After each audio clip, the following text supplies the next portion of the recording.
하나님께나 이웃들에게 나누는 복된 삶이 되게 도와주시옵소서. 이 시간에 특별히 기도하옵기는 하나님으로 인해서 몸이 약해져 주 앞에 나와 예배 드리지 못하는 주의 자녀 기억하여 주셔서 새 힘을 공급하여 주시고 그 모든 치료의 과정들을 통해서 하나님의 역사하심이 증거로 나타나게 도와 주시옵소서. 건강한 몸으로 예배당에 나와 함께 예배드리는 은혜가 있게 도와 주시옵소서. 예수님의 이름으로 감사하며 축복하며 기도합니다.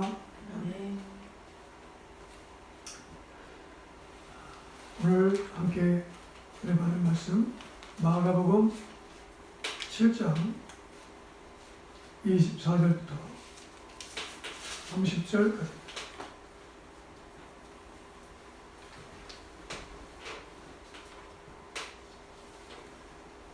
마가복음 7장 24절부터 30절까지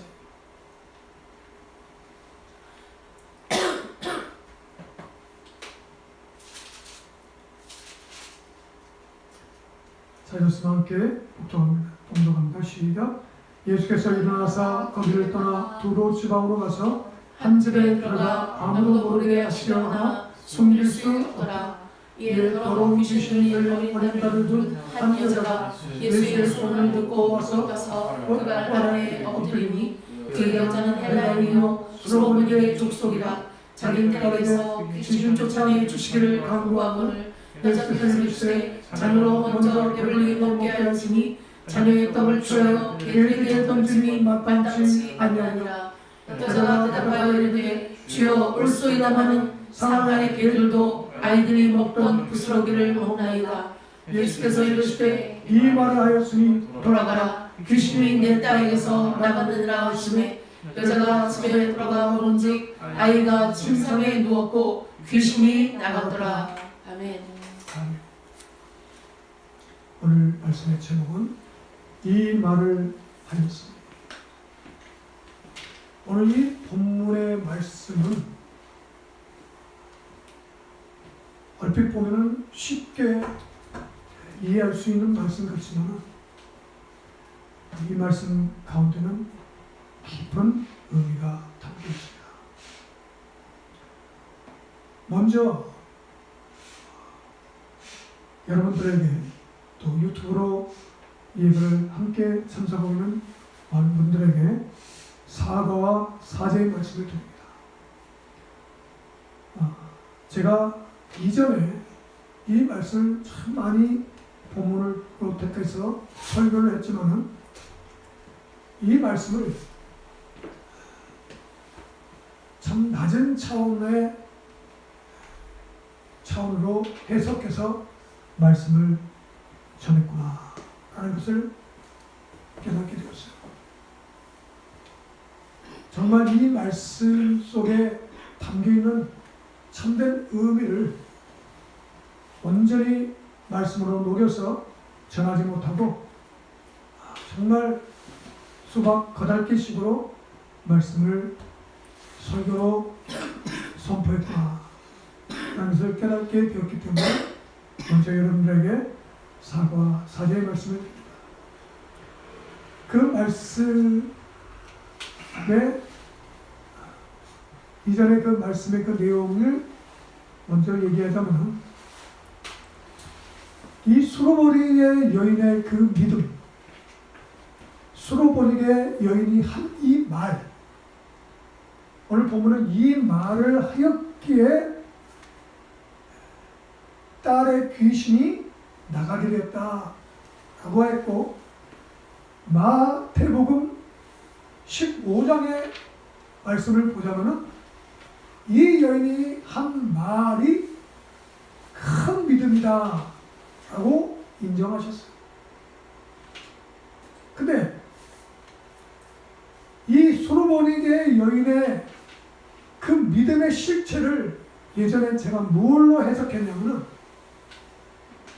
예수님의 조금 신분 비하성 발언을 하심에도 불구하고 그 말씀에 굴하지 아니하고 자신의 딸의 그 병을, 귀신 들려 고생하고 있는 그 딸을 고치려 하고자 하는 그 열망, 그 소원이 그 믿음이라고 생각했어요.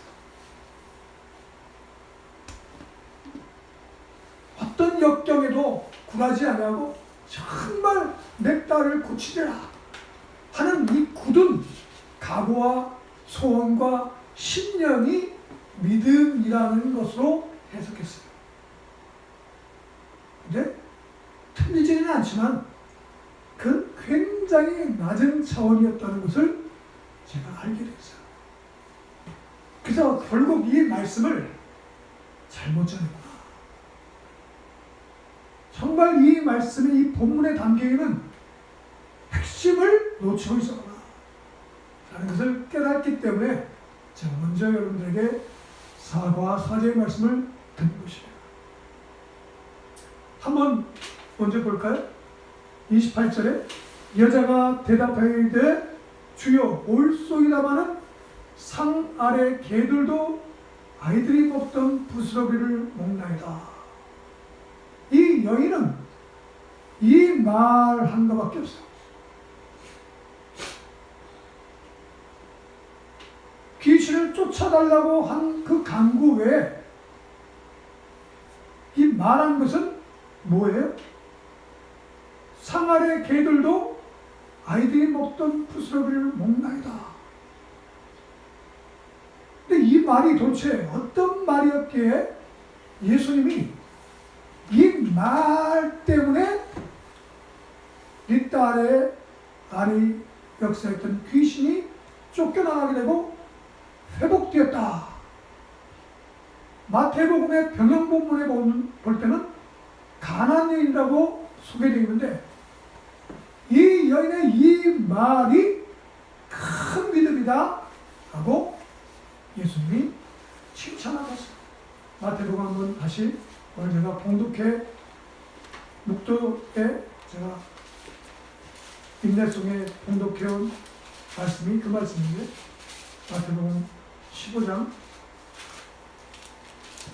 21절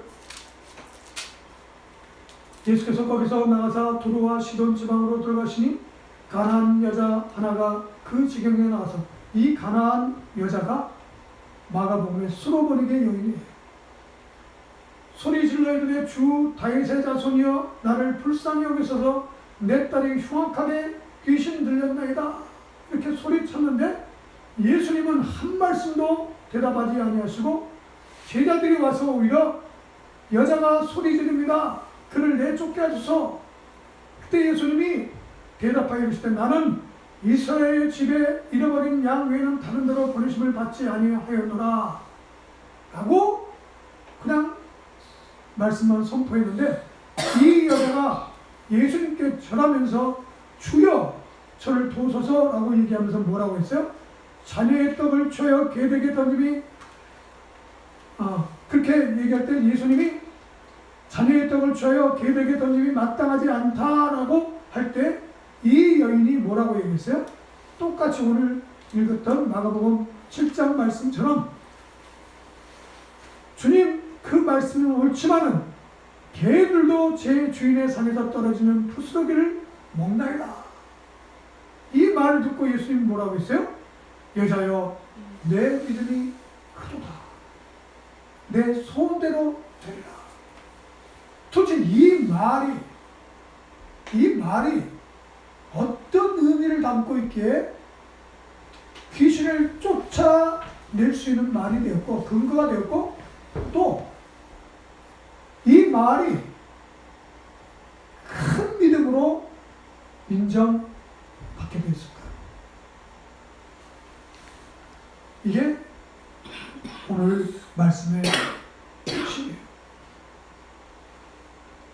정말 예전에 제가 전했던 그 말씀처럼 이 가나안 여인이 예수님이 그렇게 말씀할 지언정 나는 내 딸의 병을 꼭 고치고 말겠습니다 라는 굳은 각오와 신념, 그 소원, 그 열정을 주님이 정말 기뻐 받으시고 믿음이 크다 라고 말씀하셨을까요? 그리고 그런 믿음이 딸의 몸속에 역사하는 귀신을 쫓아내게 하는 근거가 되었을까요? 만약 그렇다면 이 세상에 이만한 각오와 이만한 열정, 이만한 그 소원을 갖고 있지 않은 사람이 누가 있어요? 자식을 둔 부모라는 거예요.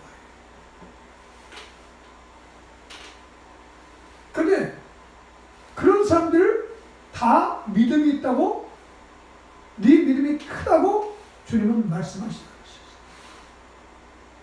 이 말을 하였으니 라고도 말씀하시는 것이었어요. 그런데 지금 이 여인의 이 고백 가운데 뭐가 있기에 주님이 감동을 받으시고 그 말에 역사가 일어났습니다. 그 말이 왜 믿음이 크다고 인정하셨을까? 한 주간 동안 이 말씀을 깊이 묵상하면서 참 이 여인은 주님으로부터 칭찬받을 만한 그런 것을 가지고 있었구나 하는 것을 알게 되었어요. 결론적으로 얘기하자면 이 여인은 은혜와 진리의 역학관계를 알고 있었어요. 은혜가 무엇이고 은혜는 무엇으로부터 오는지 그 은혜와 진리의 역학관계를 너무도 분명히 알고 있었다는 거예요. 사도 요한은 예수님을 어떻게 설명했죠? 요한복음은 예수님은 은혜와 진리가 충만한 분이라고 표현했어요. 근데 사랑과 진리가 충만한 분이라고 표현하지 않고 왜 은혜와 진리가 충만하더라 라고 표현했을까요? 아가페와 로고스로 충만한 분이다 라고 표현하면 더 적절했을 텐데 왜 사도 요한은 예수님을 은혜와 진리가 충만하더라 라고 표현했을까요? 이 아가페의 사랑은 은혜를 통해서 나타나는 거예요. 은혜를 통해서. 은혜라는 말이 뭐죠?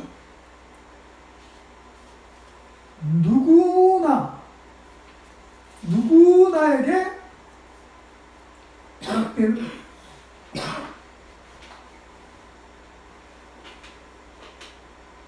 특별한 몇몇이 아니라 누구나에게 베풀어진 것이 은혜예요.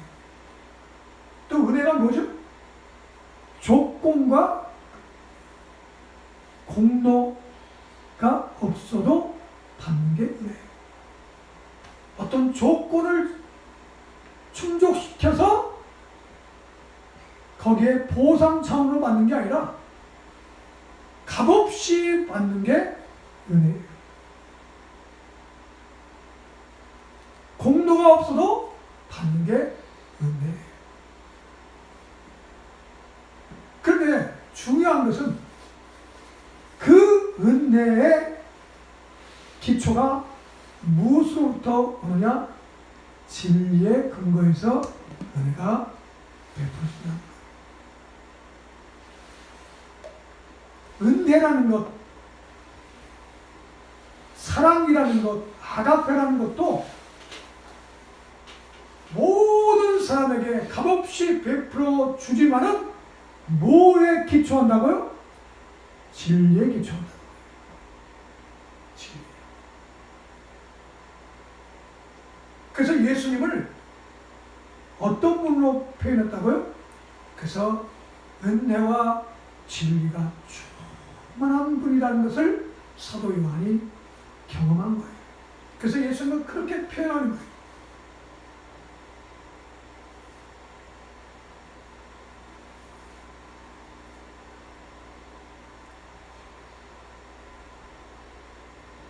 오늘 이 본문에 이 수로보니게 여인의 그 표현 하나 속에 어떻게 이 여인은 은혜와 진리의 역학관계를 알고 있었다라는 것을 어떻게 이걸 추론해 볼 수 있을까?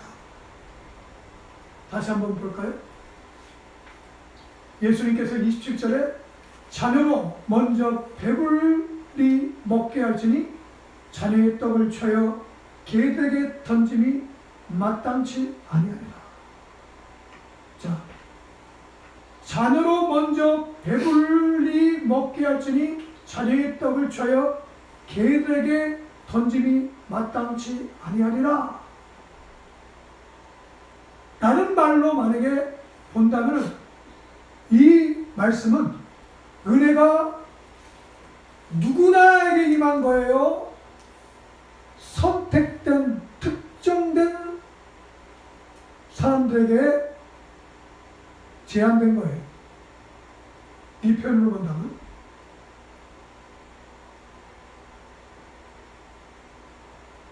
한번 얘기해봐요.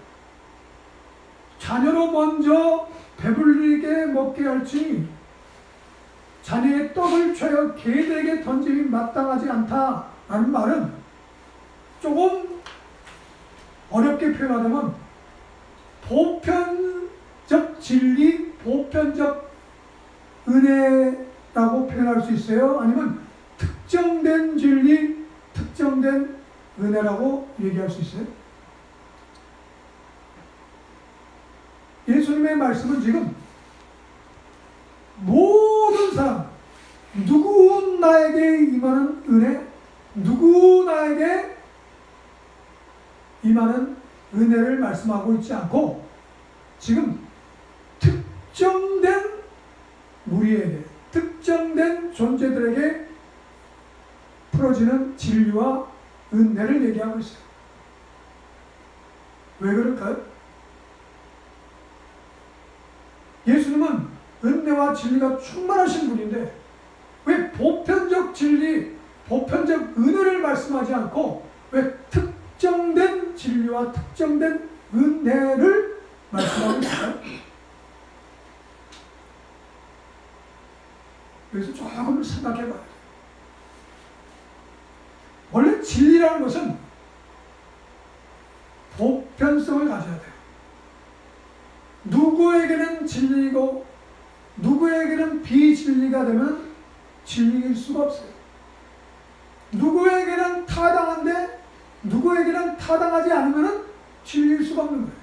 모든 사람에게 받아들여질 수 있는 타당성, 보편성이 있어야 진리인 거예요. 근데 왜 그 진리가 특정되어 버릴까요? 왜 그럴까요? 왜 그럴 것 같아요?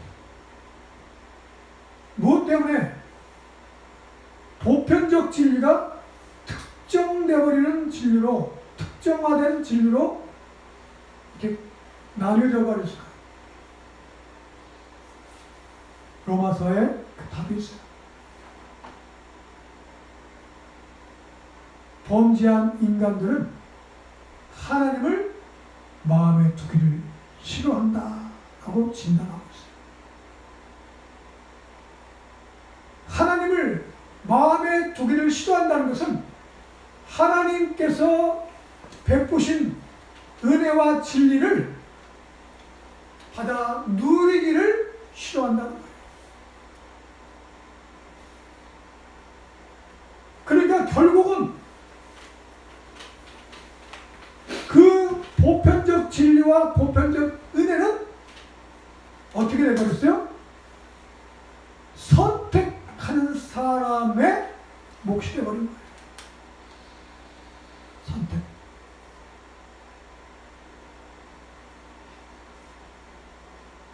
우리가 교회 오면 늘 듣는 은혜라는 찬양이 있죠?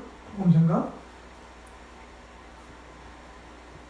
내가 누려왔던 모든 것들이, 내가 지나왔던 모든 시간이 때 내가 걸어왔던 모든 순간이 당연한 것이 아니라 은혜였어. 자, 당연한 것이 아니라 은혜였다. 이 가사를 쓴 사람이 왜 이런 고백을 했을까요? 그러면서 뭐라고 되어 있죠? 해가 뜨고 저녁에 노을이 지고 또 봄에 꽃향기가 있고 가을에 열매가 있고 또 계절이 있고 이 모든 것들이 당연한 게 생각이 곧 뭐라면 그냥 자연적으로 자동적으로 그렇게 되어지는 거라고 생각했는데 하나님을 경험하다 보니까 이게 당연한 것이 아니구나. 이 모든 것이 100%지게 하는 데에서는 뭐가 있다는 거예요? 그냥 자동적으로 봄이 오고 여름이 오고 가을이 오고 겨울이 오고 해가 뜨고 해가 지고 달이 뜨고 이게 자연적으로 되어지는 것이 아니라 하나님의 은혜였구나 라는 것을 알게 되었다는 거예요. 이 가사, 이 작사가 표현하는 거예요. 자, 그러면 하나님의 은혜였다라는 말은 뭐가 담겨 있는 거예요? 그게 하나님의 은혜였다라는 말이 그 안에 어떤 의미가 담겨 있는 거예요? 지구가 자전하고 공존하는 것은 자연적으로 되는 것이 아니라 하나님의 열심과 하나님의 성실하심이, 그러니까 하나님의 그 일하심이 그렇게 자연을 움직이고 있었구나. 그러니까 하나님이 일하지 않고 있었으면 그 모든 것은 자연적으로 돌아가는 것이 아니고 은혜로 말미암아 그것이 되어지는 것이구나 라는 것을 체험했기 때문에 당연한 것이 아니라 하나님의 은혜라고 표현하는 거예요. 다른 말로 하면 보편적 이 진리와 은혜가 이 온 우주 만물에 작동하고 있는데 사람들은 그걸 몰라요. 하나님의 열심과 하나님의 성실하심이, 하나님의 일하심이 그렇게 모든 우주 만물을 지금도 작동시키고 있는 것인데 그게 당연하게 생각하고 있다는 거예요.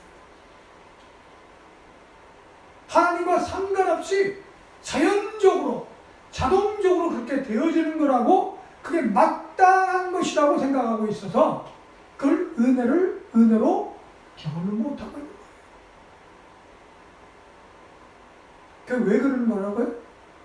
하나님을 마음에 두기를 싫어하는 것 때문에 그 진리와 그 은혜가 진리에 의해서 작동되고 있다는 것을 모르기 때문에 그런 거예요. 근데 지금 수로보기에게 그 여인은 지금 베풀어 주고 있는 그 은혜, 주인의 상에서 먹는 것은 은혜예요? 마땅한 거예요? 은혜예요, 은혜.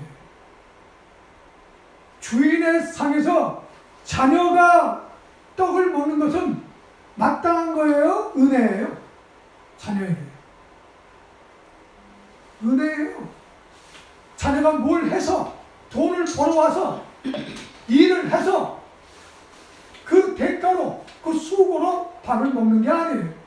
부모가 일해서 또 밥을 지어서 상에 차려서 먹게 하는 것은 자녀가 누리는 은혜예요. 근데 자녀는 그걸 알아요? 몰라요. 이스라엘 백성들은 지금 하나님께서 그들을 선택해서 하나님의 나라의 백성이 되게 해서 하나님의 나라가 이런 것이다, 하나님이 이런 분이다, 하나님을 따르는 백성들은 이런 삶을 사는 것이다 라는 것을 모델로 보여주기 위해서 이스라엘 백성들을 택한 거예요. 그것도 은혜. 그래서 지금 주인의 상에서 밥을 먹는 것은 마땅한 것이 아니라 은혜. 근데 이스라엘 백성들은 지금 그걸 모르고 있는 거예요. 그 예수님의 이 말은 잔으로 먼저 배불리 먹게 할지니 자녀의 떡을 죄어 개들에게 던짐이 마땅치 않다라고 얘기하는 것은 지금 솔로몬의 여인과 이스라엘 백성들, 유대인들의 신분의 차이를 얘기하려는 것이 아니에요. 이 말씀 가운데서는 내가 그 진리와 은혜를 통해서 모든 사람들에게 누리는 그 은혜를 베풀었건만 그들은 그 은혜를 은혜로 알지 못하고 있다. 특별히 자녀로 선택한 이스라엘 백성들 역시 그 상에서 베푸는 하나님 나라를 배설하고 거기서 베풀고 있는 그 은혜의 떡을 마땅한 걸로 취하고 있는데 은혜인 것을 모르고 있다는 거예요. 근데 이 여인은 뭐라고 얘기한 거예요? 올소이다마는 상 아래 개들도 아이들이 먹던 부스러기를 먹나이다. 그 얘기는 주님, 은혜라는 것은 특정한 어떤 사람들에게만 받는 것이 아니면 은혜가 아니지 않습니까? 하나님은 원래 모든 사람들에게 베푸시는 그 은혜를 주신 건 아닙니까? 그러니까 저도 그 은혜를 누릴 자격이 있는 존재라는 것을 지금 고백하고 있는 거예요. 그 얘기는 결국 진리를 알았다는 거예요. 진리를 알았다는 거예요. 솔로몬에게 여인은 하나님 나라의 그 원리를 알고 있었다는 거예요. 하나님이 세상을 이처럼 사랑하사 이스라엘 백성만 사랑하는 것이 아니라 이 모든 사람들 누구나를 사랑하는 하나님이라는 것을 알았다는 거예요. 비록 하나님을 마음에 두기를 싫어해서 그들은 하나님을 떠나 살기 때문에 이방인으로서 살고 있었지만 저는 지금 당신이 하나님의 아들이라는 것을 안다는 거예요. 지금. 그러면 나는 그 진리를 알기 때문에 그 진리 안에 있다면 나도 은혜를 받을 자격이 있는 거 아닙니까? 얘기해요. 무슨 얘기인지 이해가 가요?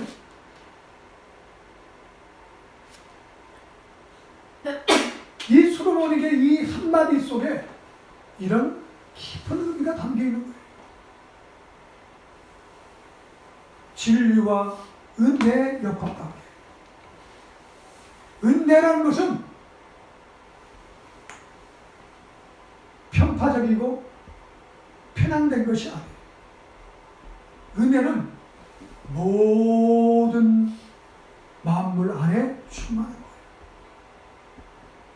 햇빛이 의로운 사람에게만 비춰지는 겁니까? 안 그렇잖아요. 비가 선한 사람에게만 내립니까? 아니잖아요. 바람이 마음이 착한 사람에게만 불니까? 아니잖아요.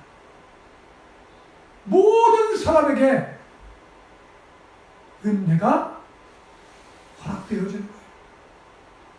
근데 그것을 은혜로 할 수 있는 것은 진리를 아는 자만이 그것이 은혜임을 안다는 거예요. 진리를 모르는 사람은 그것이 은혜라는 것을 몰라요. 자녀가 하면서 효심이 생기나요? 조금은 생기겠죠. 근데 자녀가 진짜 부모를 공경하고 부모에게 효심을 갖게 될 때가 언제? 자기가 부모가 돼봐야 하는 거예요. 자기가 낳은 자식을 어떻게 키우고 어떻게 사랑하고 어떤 마음으로 자녀를 대했는가를 자기 자녀를 통해서 경험하고 날 때, 내 어머니가, 내 아버지가 이렇게 나를 키웠구나 알게 되는 거예요. 그래서 진리를 알지니 진리가 너희를 자유케 하리라. 이 말은 은혜라는 것을 제대로 알려면 진리를 알지 않고서는 은혜를 모르는 거예요.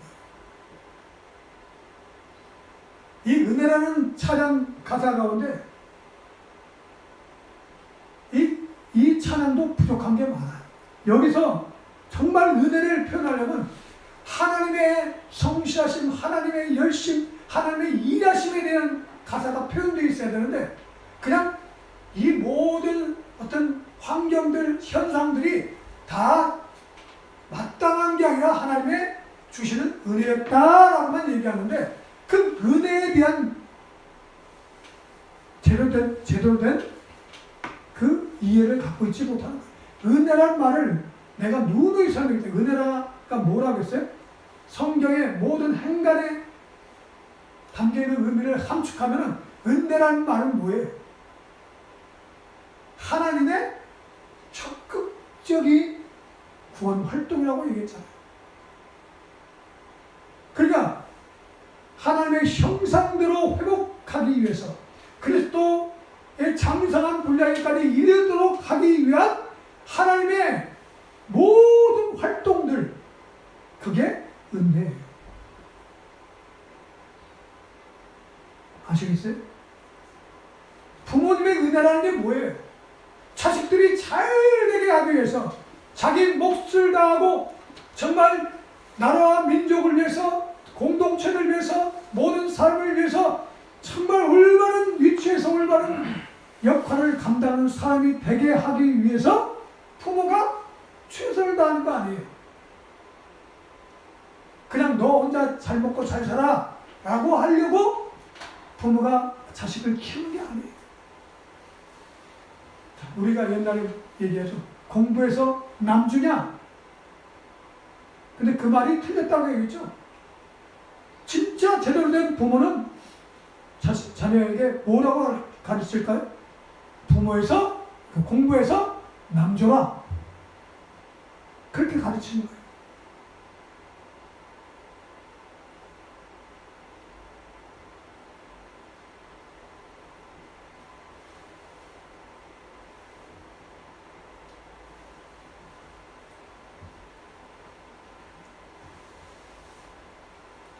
진리는 본래 모든 사람들, 다시 말해 누구나에게 적용되고 누구나가 타당하게 여기며 누구나가 따르는 원리와 이치가 되어야 하는 거예요.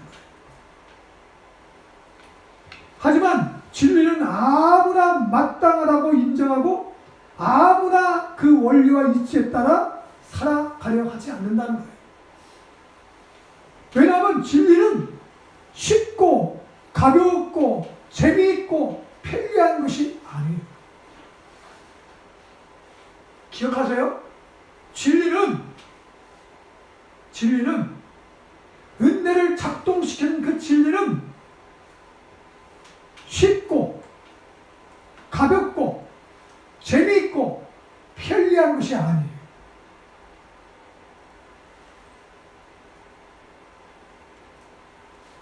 더욱이 진리가 진리로서 그 가치를 드러내게 하는 그 핵심 원리는, 그 핵심 원리가 뭐예요? 하나님과 함께하는 거예요. 임마누엘의 삶의 그 원리는 절대로 쉬운 게 아니에요. 하나님이 나와 온전히 하나 되어지는 임마누엘의 원리, 그 진리의 핵심인 그 원리는 쉽게 되어지는 게 아니라니까요. 왜냐면 거룩한 영이신 그분이 내 안에 들어와 계셔서 나와 함께 하시려면 나도 어떻게 돼야 되는 거예요? 거룩해져야 되는 거예요.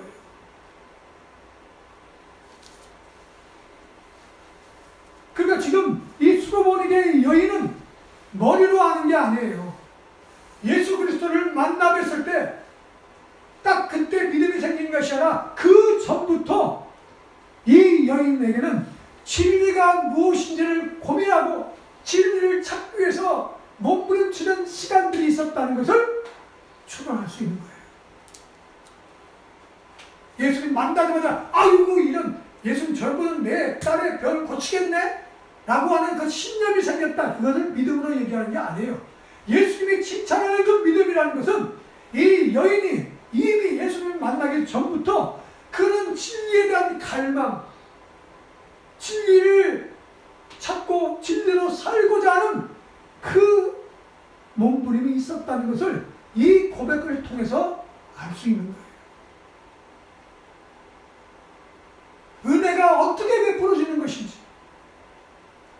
이 해가 뜨고 달이 뜨고 이것이 그냥 자연적으로 이루어지는 것이 아니라 하나님이란 분, 창조주의 열심, 창조주의 성실하심, 창조주의 일하심이 아니고서는 이것이 운행될 수가 없는 것이다.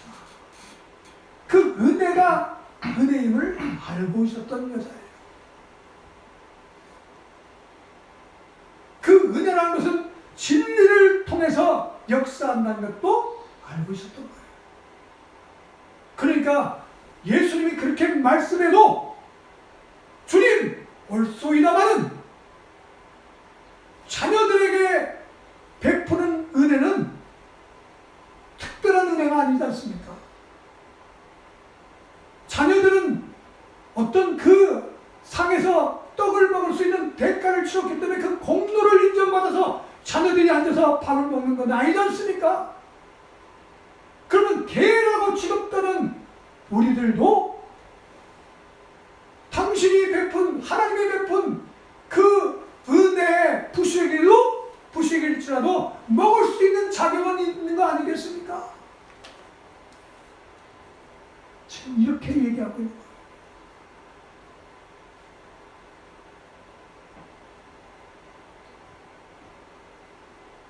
진리를 따라 산다는 것은 쉬운 게 아니에요. 가볍지 않아요. 재밌지 않아요. 편리하지 않아요. 그런데 진리를 따라 살지 않으면 우리는 은혜를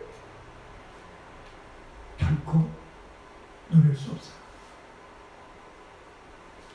은혜와 진리는 역학관계예요. 동전의 양면 같아요. 은혜가 은혜로 느껴지려면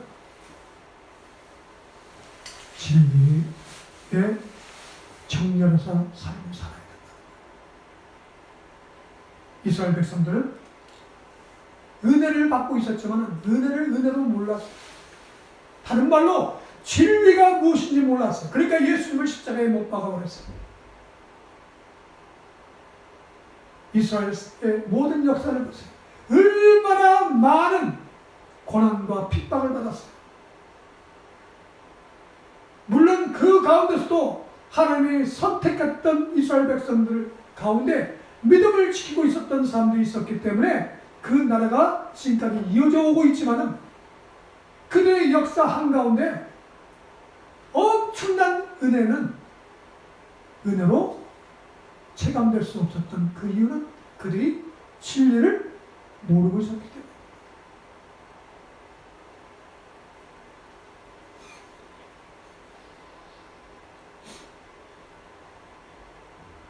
이것을 오늘날로 바꿔서 얘기해 봅시다. 여러분들에게 하나님은 은혜를 베풀고 계실까요? 안 계실까요? 베풀고 계세요. 뭔가 안 풀리는 것 같고 뭔가 막혀있는 것 같고 우겨쌈을 당하는 것 같고 저 초과인 상황 같은 그런 상황인데 사실은 은혜예요.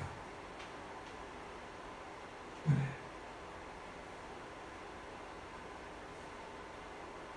이건 상황 논리가 아니에요. 암에 걸려서 선고를 받고 수술 받으면서 죽을 수도 있겠구나 라고 생각했을 때, 수술 다 끝나고 회복됐을 때 복도에서 찬양하는 소리 때문에 나가서 하염없이 눈물을 흘렸던 이유는 내가 무엇 때문에 눈물을 흘리는 줄 아세요? 살았구나, 안도감 때문에 눈물을 흘리는 게 아니에요. 은혜였다는 것을 알았어요. 암에 걸리고 참 힘든 그 과정을 경험했지만은 그 모든 것들이 은혜였구나. 그게 아니었으면 하나님을 정말 아주 표피적으로 알았을 겁니다. 이런 성경 해석이 가능하지 않았을 겁니다.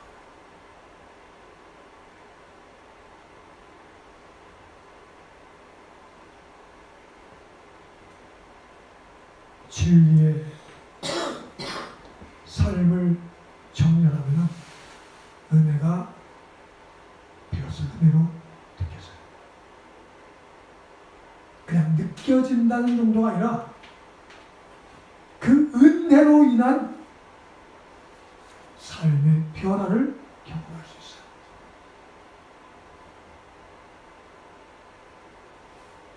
햇빛이 그냥 마땅하다고 생각하는 사람에게는 햇볕을 이용할 수가 없어요.